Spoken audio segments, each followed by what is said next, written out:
जय मसीह की।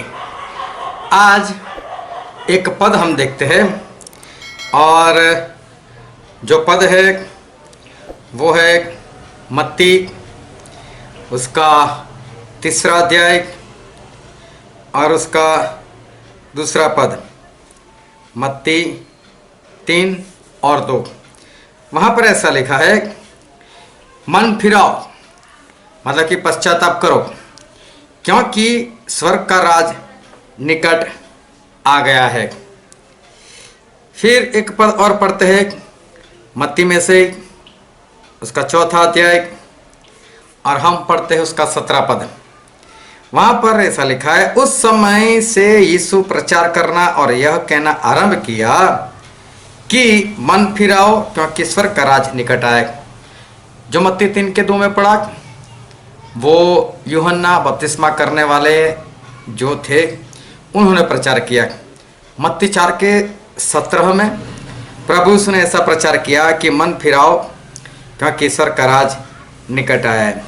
फिर हम प्रेरितों के काम में पढ़ते हैं, प्रेरितों के काम उसका 3रा अध्याय और उसका 19 पद। वहाँ पर ऐसा लिखा है, हम पढ़ते हैं मत्ती उसका 3 और 19। इसलिए मन फिराओ और लौट आओ कि तुम्हारे पाप मिटाए जाए, जिससे प्रभु के सन्मुख से विश्रांति के दिन आए। यहाँ पर चेले लोगों ने प्रचार किया कि मन फिराओ मतलब कि पश्चाताप करो। क्यों पश्चाताप करो? क्यों मन फिराओ? मन फिराना इसलिए है क्योंकि इंसान के जीवन में पाप है। इंसान पछताए ये हो सकता है क्योंकि उससे गलती हो जाती है, पर क्या परमेश्वर भी पछताए? क्या परमेश्वर पछताए? और बाइबल में ही हम पढ़ते हैं उत्पत्ति का पुस्तक उसका अध्याय 6 और उसका पद भी 6, उत्पत्ति 6 और 6। और यहोवा पृथ्वी पर मनुष्य को बनाने से पछताया। यहाँ पर लिखा है कि हमारे परमेश्वर वो पछताए, जो इंसान बनाए उसके कारण परमेश्वर पछताए। फिर एक पद और पढ़ते हैं जो है 1 शमूएल उसका 15 अध्याय और उसका आखिरी पद मतलब कि 35वां पद। वहाँ पर ऐसा लिखा है, और शमूएल ने अपने जीवन पर साउल से फिर भेंट न की, क्योंकि शमूएल साउल के लिए विलाप करता रहा और यहोवा शाऊल को इज़राइल का राजा बनाकर पछताता था। यहाँ पर ऐसा लिखा है कि हमारे परमेश्वर ने शाऊल को राजा बनाया, इस कारण वो पछताते थे। देखो, परमेश्वर पछताए, लेकिन परमेश्वर क्यों पछताए? क्या परमेश्वर से कोई गलती हो गई? क्या परमेश्वर ने कोई गलती की? ये 2 जगह पर परमेश्वर क्यों पछताए वो हम देखते। एक तो जो उत्पत्ति उसका अध्याय 6 और उसका 6 पद, उत्पत्ति 6 और 6, वहाँ पर ऐसा लिखा है, और यहोवा पृथ्वी पर मनुष्य को बनाने से पछताए। परमेश्वर ने इंसान बनाए इसलिए परमेश्वर पछताए। इंसान बनाकर हमारे परमेश्वर जो है वो पछताए, मतलब कि नहीं बनाना था। क्यों ऐसा हुआ? क्योंकि इंसान जो है वो सही से चला नहीं। तो परमेश्वर को तो पहले से पता होना चाहिए ना, वो तो परमेश्वर है, उनको तो पहले से पता होना चाहिए ना कि मैं इंसान को बनाऊंगा, फिर वो फल खाएगा, वो पाप करेगा, पाप बढ़ जाएगा, वो तो परमेश्वर को पता ही होना चाहिए। और जब परमेश्वर को ये सब पता था तो फिर पछताने की जरूरत कहाँ? अगर किसी को पता है तो फिर पछताने की जरूरत कहाँ है? और फिर भी कोई पछताए सब कुछ जानने के बाद भी, तो वो मूर्खता है। बहुत ध्यान से समझना कि अगर इंसान फिर भी पछताए तो मूर्खता है। कैसे? समझो आप अपना भविष्य जानते हो, आपको पता था कि आज मैं बाहर निकलूंगा और मेरा एक्सीडेंट होने वाला है, और फिर भी आप बाहर निकले, एक्सीडेंट हुआ और आपका पांव जो था वो पांव फ्रैक्चर हो गया। जब आपको पता था कि मैं बाहर निकलूंगा, मेरा एक्सीडेंट होने वाला है, ये भविष्य आप जानते थे, तो आपको करना क्या चाहे था? आपको घर में ही बैठे रहना चाहे था। लेकिन फिर भी आप निकले और एक्सीडेंट हुआ भी, आपका पैर भी टूट गया, और उसके बाद आप पछताए, तो क्या ये मूर्खता नहीं है? क्योंकि आप जानते थे ऐसा होने वाला है और फिर भी आप जानबूझकर बाहर निकले, तो फिर ये तो मूर्खता है। कोई भी अगर ये बात सुनेगा अगर आपसे, तो वो तो पक्का मान लेगा कि ये तो आपने मूर्खता की। वो आपसे स्पष्ट कहेंगे, जब आपको मालूम था तो आप बाहर क्यों निकले? अगर परमेश्वर पहले से जानते थे मैं इंसान बनाऊंगा, वो इंसान पाप करेगा, वो फल खाएगा, फिर मुझे इंसान बनना पड़ेगा, फिर मुझे मेरी बलि देनी पड़ेगी, और तो भी परमेश्वर इंसान बनाए, और तो भी परमेश्वर इंसान बनाए, और जब पाप बढ़ जाए तो परमेश्वर पछताए, तो हम क्या सोचे, हम क्या समझे इस बात को? ये तो मूर्खता है। क्या परमेश्वर हीरोगिरी करते?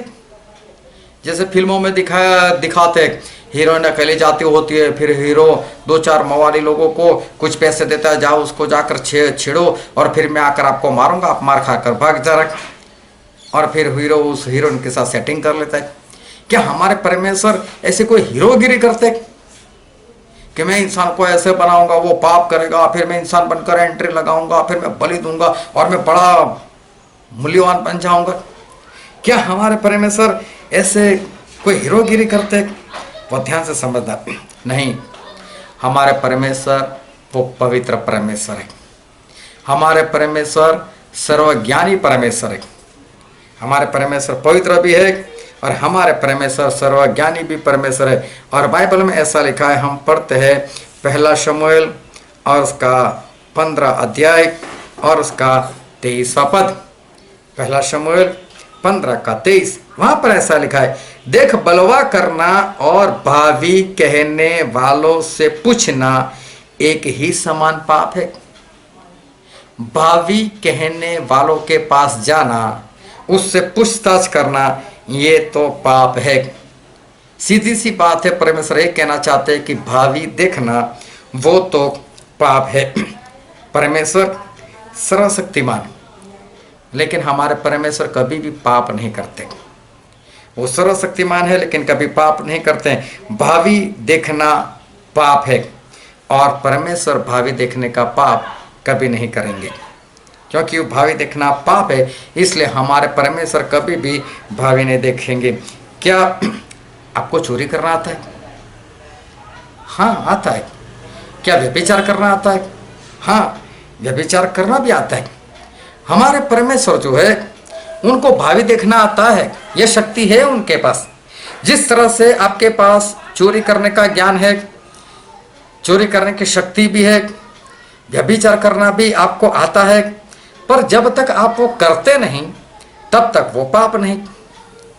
इसी तरह से हमारे परमेश्वर के पास भावी देखने की शक्ति है, लेकिन जब तक देखते नहीं तब वो पाप नहीं करते। और अगर परमेश्वर भावी देख लेते तो वो पाप था।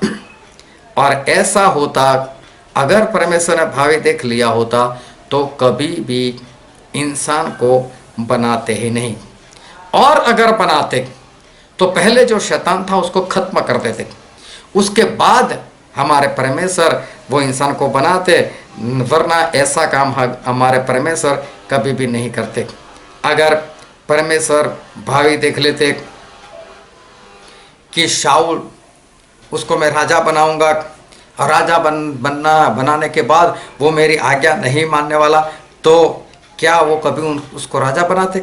नहीं, हमारे परमेश्वर कभी भी उसको राजा नहीं बनाते। लेकिन भावी देख भी ले कि शाऊल सही से नहीं चलने वाला, फिर भी उसको राजा बनाए और फिर उसके बारे में पछताए, तो फिर ऐसा नहीं हो सकता। पर परमेश्वर पछताए। कारण ये था कि उन्होंने उसका भावी नहीं देखा था। हो सकता है कि आपको सवाल हो जाए, तो फिर बाइबल में जितनी भविष्यवाणी है वो क्या है? क्या परमेश्वर भावी देखकर भविष्यवाणी नहीं करते? क्या भविष्यवाणी इसलिए नहीं हुई कि परमेश्वर ने भावी देखा है? चलो एक उदाहरण देखते हैं। अगर आप घर बनाना चाहते हो, आपके पास पैसे है, आपने कहीं पर जगह खरीद ली और जगह खरीदने के बाद आपने किसी जो घर का जो नक्शा बनाते हैं, आप उसके पास गए, आपने उसके पास अच्छा सा नक्शा बना लिया। उसके बाद आपने बिल्डर को वो नक्शा दिखाया। बिल्डर ने नक्शा देखकर बोल दिया कि आपका घर 6 महीने में तैयार हो जाएगा और उसके पीछे 10 लाख रुपए खर्च है। आपके पास वो खर्च भी है, आप वो बनाना भी चाहते हो। अभी आपने बिल्डर को घर बनाने को दे दिए। अब आप किसी को ऐसा कहते हो कि 6 महीने के बाद देखना मेरे पास ऐसा घर होगा। उसका नक्शा दिखाकर फोटो दिखाकर अगर आप बोलते हो कि देखो 6 महीने के बाद मेरे पास ऐसा घर होगा, तो क्या ये कोई आप भविष्यवाणी कर रहे हो? क्या आप भविष्य वचन बोल रहे हो? क्या आप भावी कहते हो? क्या आपने अपना भावी देखा है? नहीं, ये तो आपकी योजना है। और योजना के साथ साथ जो काम होने वाला है वो ही है। वैसे ही अगर आप बाइबल में देखो तो वहाँ कहीं पर भी आपको भविष्यवाणी नहीं दिखाई देगी, वो सारी परमेश्वर की योजनाएं हैं। और हम एक पद भी पढ़ लेते हैं, यशायाह भविष्यवक्ता का पुस्तक और उसका 7वां अध्याय, और हम पढ़ते हैं उसका 14 पद। यहाँ पर ऐसा लिखा है, इस कारण प्रभु आप ही तुमको एक चिन्ह देगा। सुनो, एक कुमारी गर्भवती होगी और पुत्र जनेगी और उसका नाम इम्मानुएल रखेगी। ये परमेश्वर की ओर से भविष्यवाणी थी। लेकिन क्या ये भविष्यवाणी है? ये तो परमेश्वर की योजना थी कि मैं एक दिन इंसान बनूंगा और कुमारी स्त्री के पेट के जरिए मैं इस धरती पर मानव देह धारण कर मैं आऊँगा।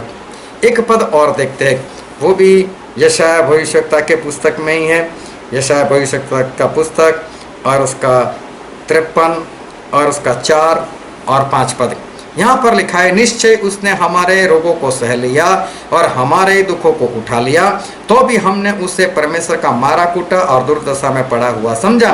परंतु वह हमारे ही अपराधों के कारण घायल किया गया, वह हमारे अधर्म के कामों के हेतु कुचला गया।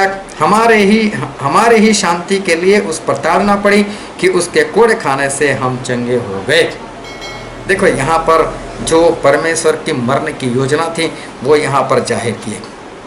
ये कोई भविष्यवाणी नहीं है, लेकिन भविष्य में होने वाला था, इसलिए उसको भविष्यवाणी कहते हैं। तो भावी देखना पाप है, जो परमेश्वर कभी नहीं करते, इसलिए परमेश्वर सही में पछताए। अगर उन्होंने इंसान का भविष्य देख लिया होता तो वो कभी भी इंसान नहीं बनाते, लेकिन भविष्य नहीं देखा था और जब इंसान को इतने पापों में डूबा हुआ देखा तो पछताए। उन्होंने साउल का भविष्य नहीं देखा था, अगर देखा होता तो उसके बाद वो पछताते नहीं राजा बनाकर, लेकिन वो पछताए। इसका मतलब है कि हमारे परमेश्वर जो है वो परमेश्वर कभी भी भविष्य नहीं देखते। परमेश्वर आपको आशीष दे, आमीन। ये वीडियो अगर पसंद आया हो तो आप उसको लाइक करो और शेयर करना मत भूलें, और अगर मेरे चैनल पर नए हो तो इस चैनल को सब्सक्राइब करना ना भूलें।